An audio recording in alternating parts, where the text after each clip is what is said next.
fish report. Hanging at the fish report. Hanging at the fish report. Hanging at the fish report. For your latest news in high school sports, tune in to the fish report. Don't need no bed, don't need no pull. When you tune in to the fish report. Hanging at the fish report. Hanging at the fish report. You got Craig and TK and Head that D tuned in at the fish report. Coming to you live from Studio F in Russia, Ohio. It's the Fish Report Live Show with your hosts, Craig Fissinger and Ken Francis.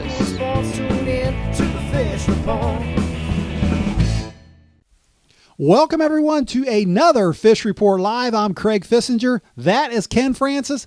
Back in the sound room, of course, are TK and Heavy D going to be joining those two guys here in just a few moments. And Ken, we're starting to wrap up the winter sports season. Not many teams left on the boys and girls side in high school basketball, but fortunately, a few local teams are still around for us to talk about. Yes, they are, Craig. You know, we got the Versailles Lady Tigers still alive. We've got the Fort Loramie Lady Redskins, of course. They had a big win tonight. Congratulations to Coach Siegel and her Lady Redskins as they'll go for another trip to Columbus here Saturday evening. And on the boys' side, Craig, we got the St. Henry Redskins out of the MAC still alive. We got the Fort Loramie Redskins still kicking. Jackson Center, of course, they're actually in action as we speak. So, yeah, the area is well represented right now, Craig, and, you know, it would be interesting to see what happens as we get further into the tournament trail. And speaking of that boys basketball, tonight's interview is all about boys basketball, isn't it? Yeah, it is, Craig. We had a interview with Fort Loramie head basketball coach Corey Britton. He's got his Redskins playing very good basketball right now, and they made it through the Piqua sectional and taking on big district championship game against Southeastern coming up tomorrow night. So looking forward to talking to Coach Britton and see what he has to say for our show tonight. All right, before we get to all that, let's go to tonight's poll question, and that also has to do with boys basketball as well. Yes, it does, Craig. Which of the four local Division IV boys basketball team has the best chance to make it to the state tournament? Is it the Fort Loramie Redskins, the Jackson Center Tigers, the St. Henry Redskins, or none of the above? Craig, which of our poll viewers are they going to vote for tonight between those four choices? And we'll see what they have to say come the end of the show. Well, like you said, Jackson Center playing right now, so try to answer that question before the end of the Jackson game. If you're watching us on the Fish Report Live page, you can scroll down, give us your answer, check the results out. If you're watching us on NK Telco or Game Face Ohio, we will have those results for you at the end of the show. All right, well, let's get things started with something, segment we've been doing all winter sports season, something we like to call Five for Fighting. I pick five subjects between you, I, and the sound room guys. We will fight for our opinions on those subjects, and let's check out what tonight's topics are.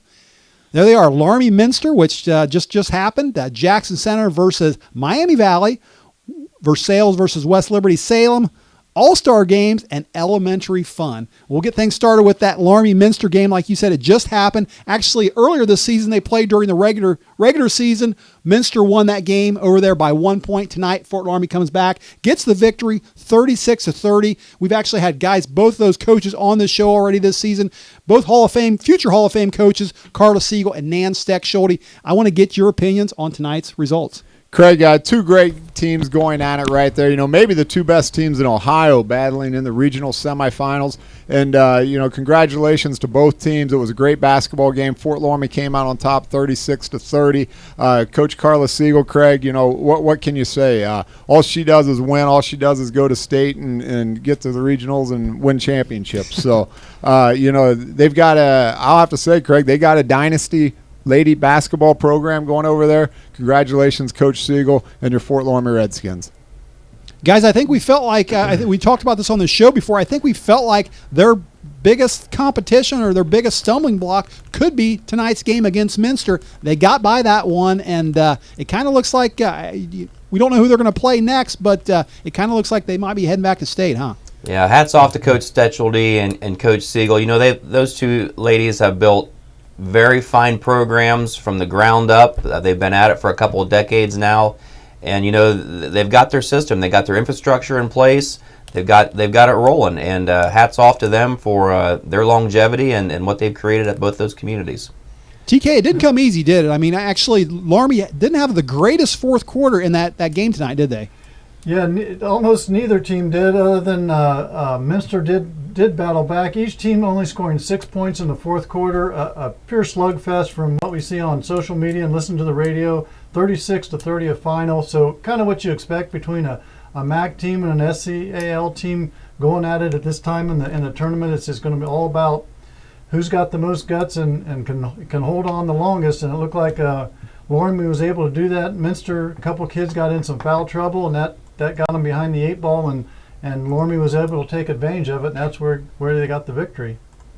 All right, guys, well, let's stay in Division 4 in that Vandalia Regional. And Thursday night at 7 o'clock, the 19-7 Jackson Center Tigers from the SCAL take on the 23-3 Miami Valley team from the Metro Buckeye Conference. We had Tigers coach Scott Dosek on this show just last week, and he kind of told us, he didn't really envision being in this position last week and in the district finals. He didn't envision that at the beginning of the season, but I want to ask you guys, after watching Jackson Center play this season and finishing third in the SCAL, did you envision them being anywhere where they're at today? Craig, honestly, it really doesn't surprise me. I look at the talent of the teams in the Southwest region in Division IV girls basketball, and you knew Jackson Center had athletes. They were the defending champions in volleyball. They knew how to win. They got a late start in basketball because of all the girls playing volleyball, of course. So, they suffered some early season losses. They got better as the season went on. Coach Dosek did a great job of preparing them, having them playing their best basketball at the end of the season. Am I surprised, Craig? No, I'm not. How about you guys? You have to say the same. We talk about it all the time. Success breeds success. Those kids get out of this area and realize how talented they are. It just helps them one sport to the next, whether it's cross country and track, volleyball into basketball. It really does help them. And I think even as participant, or rather fans and promoters of the area, you kind of get lost in how good the talent is around here. You start to creep out of it, and you realize it's a heck of a area to play high school basketball, any high school sports around here, and it just shows you a team like that struggles a little bit at the beginning can come out and just take on some other schools and really put it to them. Yep, and Coach Dosek's typically got to that his sucker in his mouth. That lucky sucker, I guess. I got a picture of him without one here. But yeah, good luck to the Lady Tigers as they continue down the tourney trail. All right, guys, well, let's move ahead to Division 3, and this game is actually just at the midway point, and that is the Versailles Tigers, and they're playing West Liberty Salem right now. And TK, do you have any kind of score? The latest score I have is the Tigers are up 38-32 over West Liberty Salem. So right now, seem to have the game in hand. They've been ahead pretty much the whole game. Ended up the first quarter up, second quarter extend the lead a little bit more, and now again up 38-32. So looking for a little bit of updates. Should be pretty close to done. All right, we mentioned Jackson Center finishing third in the SCAL. Well, here's a team, Versailles, that finished actually fifth in the MAC at 5-4. They were coming off a state championship last year, but they're actually only one of two teams left. After Minster lost tonight, they're the only team left in the MAC right now. And guys, does that surprise you at all about Jackie Stonebreaker and her Tigers? It does a little bit, Craig. You knew they had talent. You knew they had a winning attitude over there, and you knew they had a great coach. But honestly, to finish fourth or fifth in the MAC like they did, and to have all them teams above them being knocked out, kind of surprising. But they're Division III, so that some of that may play into the fact of who they have to play. But the Versailles Tigers playing great basketball right now. Actually, TK, I do have a new update on that. I got 40-37 Tigers. That's the Versailles Tigers with 2.5 minutes left to play. So close game over there, and we'll see what happens. All right, maybe we'll get an update on that game by the end of this show. And let's skip ahead, guys, to All-Star Games. And some of our viewers out there might be familiar with the Dabble Report. And it's a website that calls itself Ohio's premier girls basketball website. Its creator is Jim Dabble, a guy that we've actually tried to get on the show before last season. We usually try to get him on during girls basketball tournament, which doesn't really work out with his schedule so much. But earlier this week, he announced the first ever Dayton area underclass all-star game coming up Thursday, March 31st, hosted by the Dabble Report. And my question is, How meaningful are these All-Star games? I know, Ken, for example, you've got some familiarity with it. I think Heavy D does, and TK maybe as well. But, how big are these All-Star games? What do they mean? My opinion is that, Craig, to do it for underclassmen, I don't think that's really a necessity there. I think you're kind of pushing it there. But for seniors, I think it's a good thing. These kids, they wrap up a successful high school careers. It gives them an opportunity, Craig, to get out, meet some new kids, to go out and play one last basketball game. And it's just for fun. The kids don't play exceptionally hard. They don't, nobody is really under the pressure of winning the game or, the threat of getting hurt or something like that. So I think it's great for seniors maybe to showcase a little bit of their talent. But for underclassmen, I don't think we need that. Yeah, it's just one more opportunity for somebody to blow out their ACL. TK, you got any opinion on the All-Star games?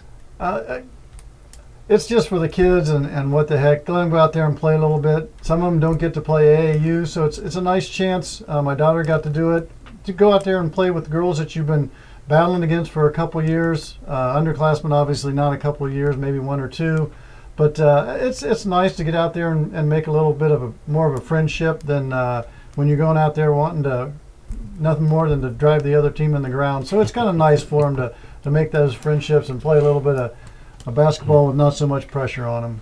I don't like them. I guess I'm a track guy, and I like to see kids moving forward to track and softball, that kind of thing. But I've come to the realization over the year that there are a lot of these one-sport athletes out there, and a lot of girls that are diehard basketball. And if they're not playing in an All-Star game, they're starting up an AAU season. So I've come to accept it. I don't like it necessarily, but I've come to accept it. So. All right, guys, one more subject, and that is elementary fun. And we've been doing this 5 for Fighting segment now the whole winter sports season. And anyone that's watched us knows that Heavy D back there likes to talk about 5th grade girls basketball. And why, you ask? That's because he's a coach of 5th grade girls basketball. His daughter plays. And the rest of us guys are never really able to chime in too much on his comments until now. What happened? We got this bad boy right here.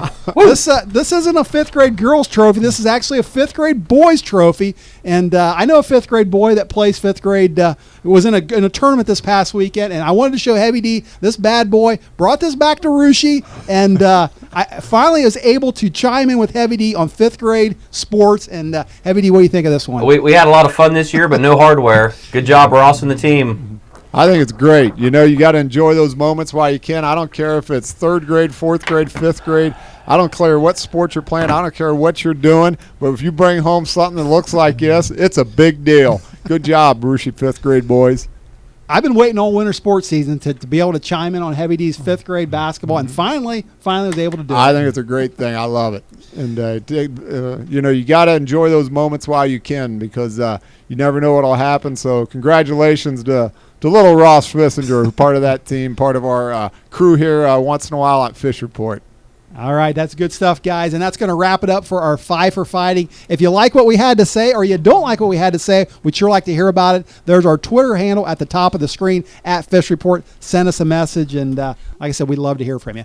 All right, guys, we're going to take a short break, but when we come back, we're going to talk some more boys basketball, or more basketball, this time on the boys' side, including that big interview with Corey Britton. Stick around for that.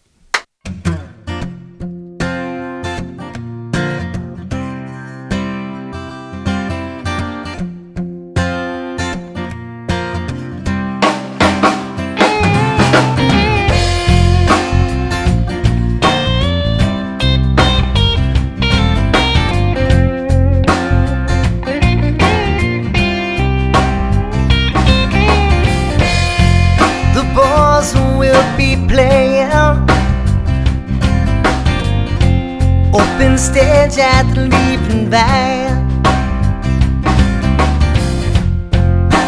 Music starts at 8 o'clock.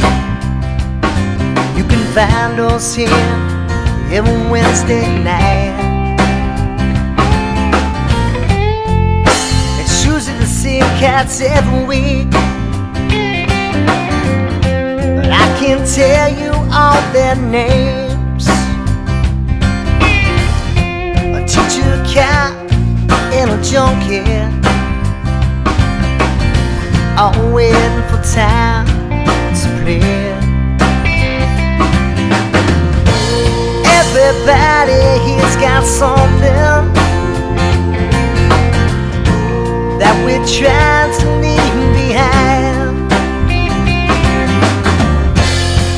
We're all a little broken, looking for a place to hide. Get no answers, don't ask any questions. We're all here just looking for a high. And we're all beautifully broken here tonight.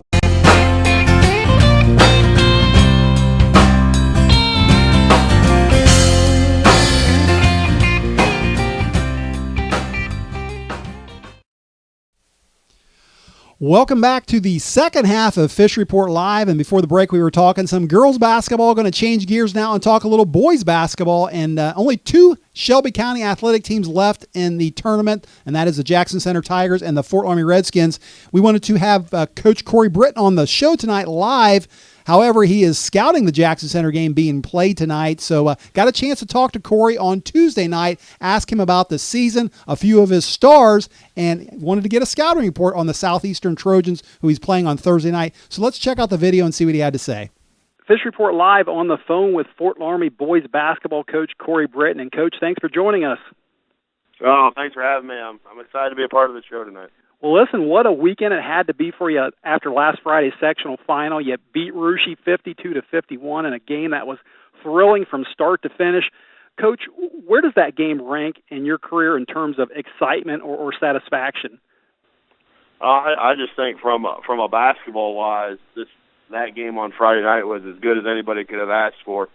I mean, it had a little bit of everything. We played really well, I thought, in the first half, and Russia, every time we sort of built something there in the first half, Russia came firing back and made a run, and we knew they were going to make runs all night long. And start the second half, we're up by one, they go on another run. So, I mean, just from an excitement and just being a fan of basketball, that had to be a great game for everybody to watch. And as for my career, it doesn't matter for me. I was more happy walking into that locker room after the game and seeing those smiles. That's what made the night. Winning the game was great, but walking into the locker room and seeing those kids as excited as they were, that made my night. I bet. Well, there's been a lot written about your record. At one point of the season, you were 6-11 before winning 7 of your last 8 games. What got you over the hump, Coach, and gave your team the ability to find ways to win at the end of the season? Well, I think a lot of it had to do with what we learned throughout the course of the year, earlier in the year. I mean, we were 6-11, but I can count on one hand, and that was a Tuesday night where we went over to Versailles and just didn't compete. I mean, we were in a lot of those games earlier in the year. We just couldn't get over the hump. So, I mean, we just grew up a little bit. Kids started making a little bit more plays, and it really helped down the stretch. And then our seniors have really, really done a nice job of continuing to lead us. Drew Warman's really grown up. Tanner Rosengarten started to come into his role a little bit more. And when you play 3 sophomores, it wasn't going to be pretty at the beginning of the year. And they've grown up as well. They're starting to have a little bit more confidence, understanding what it takes to compete on a night in and night out basis with the type of schedule that we play. And everybody's grown up and they've bought in and they're believing. And confidence is an amazing thing with 17 and 18-year-old kids, and we have a ton of it right now. All right, well, you mentioned Drew Warman, and I wanted to talk about him. I was in attendance for that Russia game last Friday, and one of my first reactions was, what a great game senior Drew Warman had. I think he had 13 first-half points. Then he gets the game-winning block at the end. Drew isn't a real big guy physically, but why do you think he came up so big in that game last Friday? Huge amount of heart. Drew Warman is, especially this year, you look back at our football season, our football team was really struggling. He takes over the quarterback position. And I think we won 6 in a row during football to get us into the playoffs. And he was the leader of that, playing quarterback, getting things done offensively. And Drew just has a huge heart. He's a competitor. He will do anything it takes to get the team a victory. It doesn't matter whether it's him scoring 2 points or him scoring 20 points. He is a competitor. He's going to fight tooth and nail. He hates to lose. And the way he played Friday night was no surprise to us. We started this whole streak with a big game, big win over Anna that shook up the county standings way back when in late January. And then that night, Drew had 19 and really controlled the first half for us, got to the rim, made the extra pass, and Friday night was just a microcosm of how far he's came. He's playing with a ton of confidence. He's our leader right now, and the way he's playing, we feel like we have a chance to beat about anybody left on our schedule. Well, he certainly looked awful good, and you mentioned other guys, like, for example, Tanner Rosengarten. Some other guys that got some good minutes last Friday was Nate Plyman and Cody Gasson. And, Coach, you also have 3 sophomores on that team that sure don't play like sophomores, in my opinion. What are your thoughts on the jobs that Tyler Siegel, Evan Burning, and Dylan Braun have been doing for you lately? Been great. We knew the type of talent we had coming in with those 3 sophomores, and then Nate Plyman and Brad Plyman came out for basketball again this year, and Cody Gasson, who had a really good summer for us. We knew the type of kids we had. We thought we were going to be pretty good by the end of the year if we can stay the course and stay on path and keep fighting and keep battling through the tough times that we had. It's just, we've turned into a great basketball team. It's just not one individual. Beginning of the year, we were really struggling to score. We couldn't even get to 40 on some nights, and we were really relying on Drew to go score or Dylan to go score. Well, now we don't have those problems. We can hit teams from several different areas. I think we had 3 people in double figures on Friday night with another kid at 8. I mean, that's just huge. We're getting contributions from everybody, just not scoring, but defensively and rebounding the basketball. I think Tanner Rosengarten had 2 points on Friday night, but pulled down 7 rebounds. That's huge for us. Rebounding the basketball has always been a struggle for us, but Tanner going to get 7 rebounds, or Cody Gasson coming in and playing some minutes here and there in the second half. If Cody Gasson doesn't hit a couple big shots, I don't know if we beat Mississinawa on Tuesday night. He had 2 big threes in that game, and then Nate Plyman's just a force inside, and another kid we haven't touched on is Brad Plyman. He came in right there in the first half, and I think he had back-to-back baskets and a foul there in the first half to stretch out our lead against Rouge on Friday night. So we're really getting contributions from everybody, and it's a team, and that's what we've stressed, and we're getting it done right now, playing team basketball, team defense, team rebounding, and moving the basketball, making the extra pass. And we're a lot of fun to watch right now. Yeah, you don't always see all them stats in the paper, but certainly all those guys contribute in one way or the other. And, Coach, want to talk about Southeastern. You have them coming up in the district championship game on Thursday night. They have a very intimidating record at 22-3, I believe. I know they have 2 losses in conference to D3 West Liberty, and another setback that was, I think, a 4-point loss to Tri-Village way back at the beginning of the season. What else can you tell us about the Trojans heading into Thursday night? Athletically, they're going to be as good as we've faced all season. They have 3 extremely good guards, and Jake Bertimus, Colton Spears, and Andrew Lyons, who are as good of a guard tandem as we'll face all season. They love to get up and down. They love to push the basketball. They're going to play a lot of 5-out, motion, screening away, slipping screens, setting flare screens. They do a lot of things that we haven't seen a lot this year. And if we're not ready to go, they are definitely good enough to end our season in a landslide. We have to be prepared, ready to go. We can't be complacent because we won a big game on Friday night. I think we have more left in the tank. I think we can do more than just win a sectional championship, and it starts with Thursday night. We have to be sound defensively. We have to be really good in gaps. We have to make them hit tough shots in our face. And if we can do that, I like our chances. They don't have much size, so hopefully we can get Tyler involved early. I think their biggest kid is 6'2", so hopefully we can use our advantage with Tyler inside and move the basketball and hopefully play a little defense and give ourselves a shot in the last 2 or 3 minutes of the ball game to pick up a district championship. All right, Coach, one more question, and we'll let you go. But I wanted to say that we enjoy following you on Twitter. You're always sending out positive tweets to your followers and to your team, and I've noticed you're always encouraging the fan support. How has the community been during this tournament run? You saw it on Friday night. I was amazed by our community on Friday night. We had our half of Piqua pretty much filled to the rafters. Our student section, even our younger kids, our elementary school kids, that place was packed. It was loud. it was a great environment, and our fans have been great all year long. I think a lot of them understood the process of this year.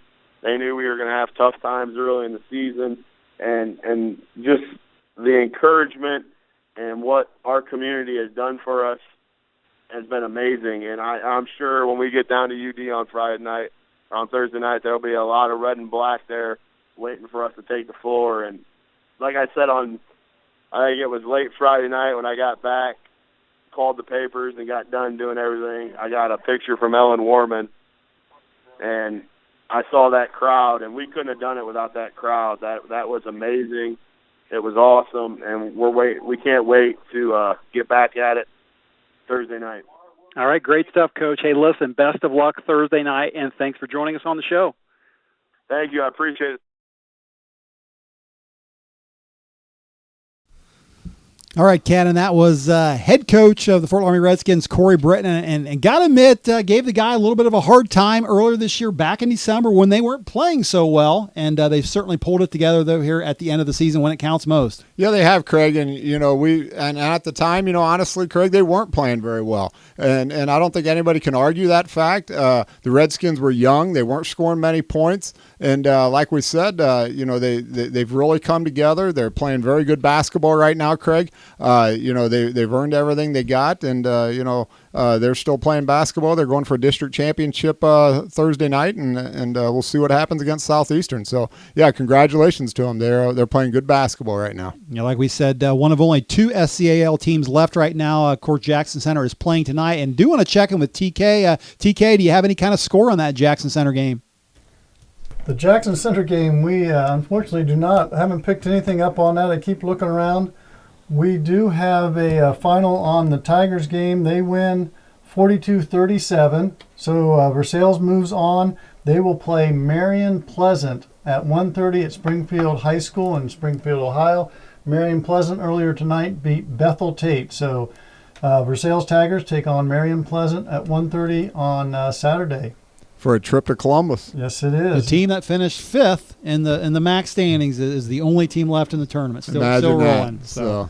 But no report on the Jackson Center boys, so we'll have to find out that one a little bit later. And speaking of Tigers and speaking of MAC, there was some big news in the MAC this week when a certain coach stepped down. Yes, he did, Craig. Versailles head basketball coach Scott McEldowney stepped down as the head coach of the Versailles boys Tiger basketball team.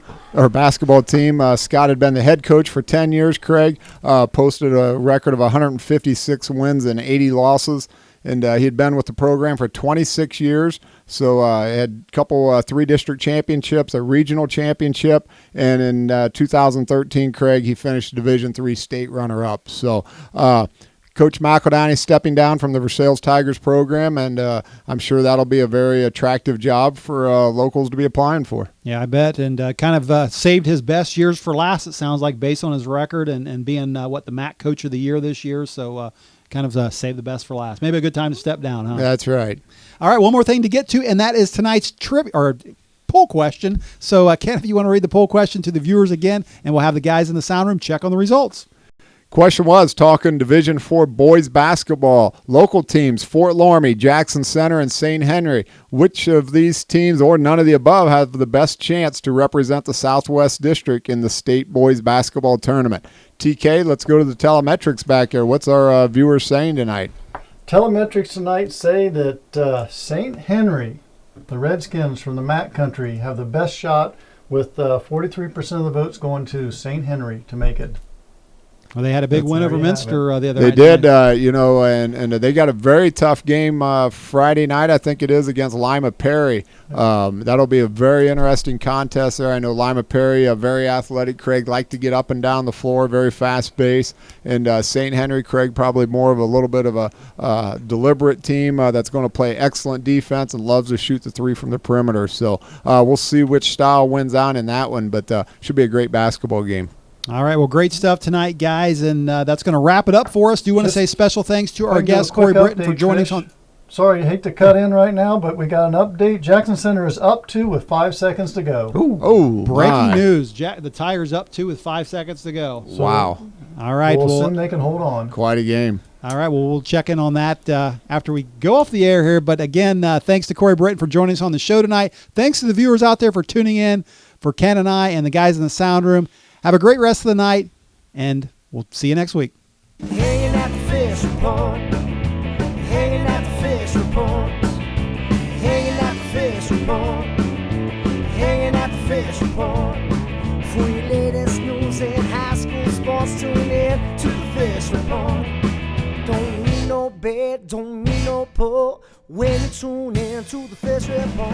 Hanging out